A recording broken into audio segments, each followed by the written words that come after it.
Hi, this is Trina. Welcome to my video for the CTMH Twisted Sisters hop.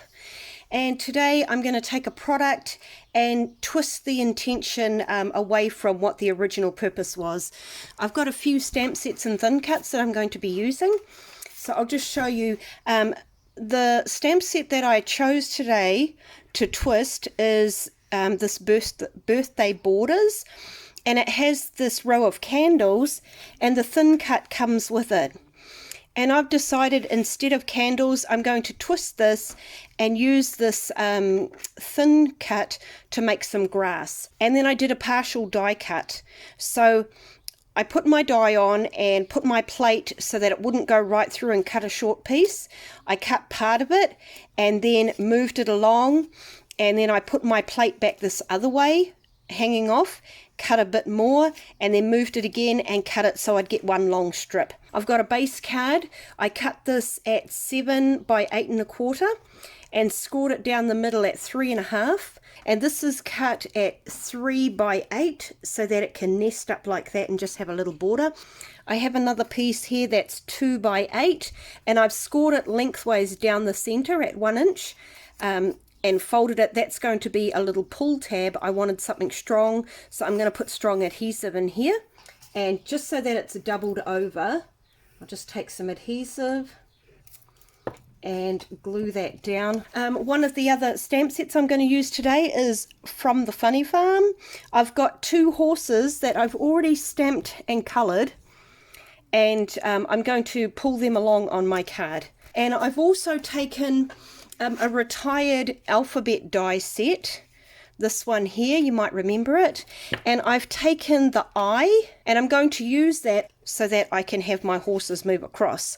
I've got Glacier ink and an ink blending tool so that I can do some sponging on my background, and you may recognize some of these little scraps of paper. I'm going to do a partial die cut, so if I sit this where I kind of want it to go, and then I'm going to get my top plate and not put it all the way over. I'm pulling it back and then running that through my machine. Sorry, I'd probably shake my desk. So I'm running it through there, bring it back and take that off, and that's cut part of it. And that way I can try and line up that end and then cut the rest. Okay, I'm going, because I've run it through, it's bent a little bit, I'm going to put some washi tape to hold it, and now I can run it through.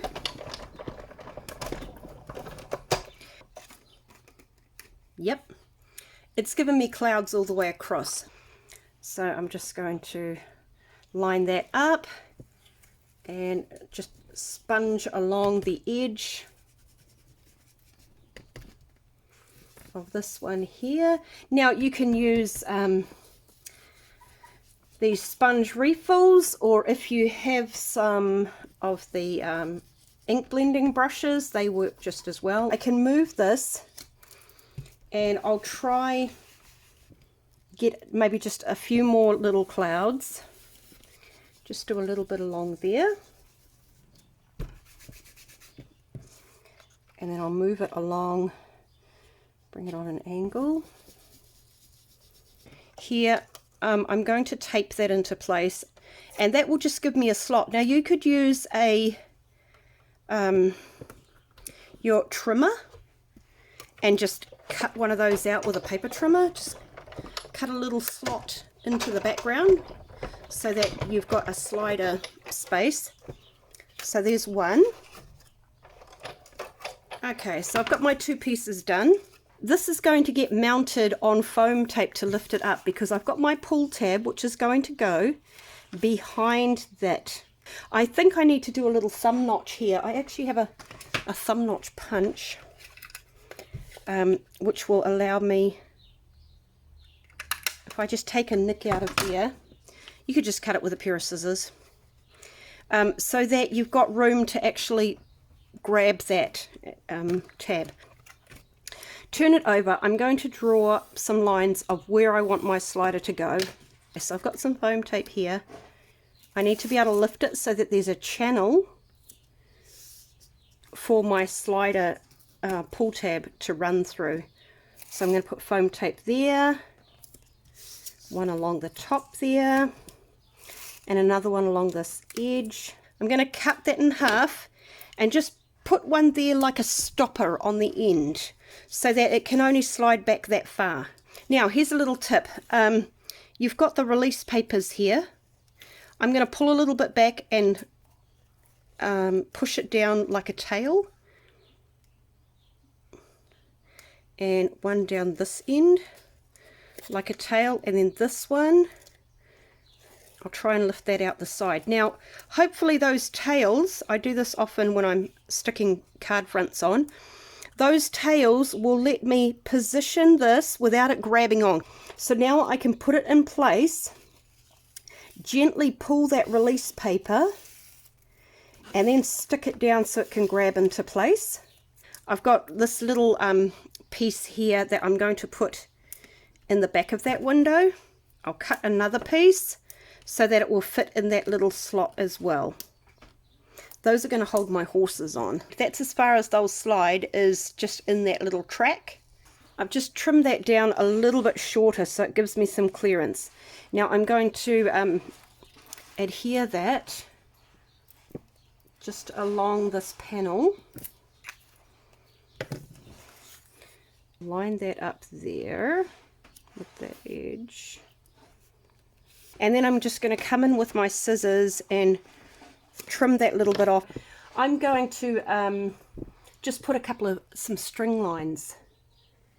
So it's like my horses are at the races. I'm going to use the chisel end of a Shin-han Touch marker and just make them like their posts. And I'll come in with the thin end and just draw a little bit down there behind my grass. Get some of my little flags. Maybe they could be smaller actually, they're pretty big. I'm going to trim them down, and I can just put some little flags in the background. So I'll trim these. Actually I'm going to do the other side because otherwise it's too close to the colour of my sky. And you can use any papers that you want. These just happen to be sitting on my desk, so I want to use them up because they were already cut as little flags. I'm looking for one that's, oh yeah, got a different pattern on the background.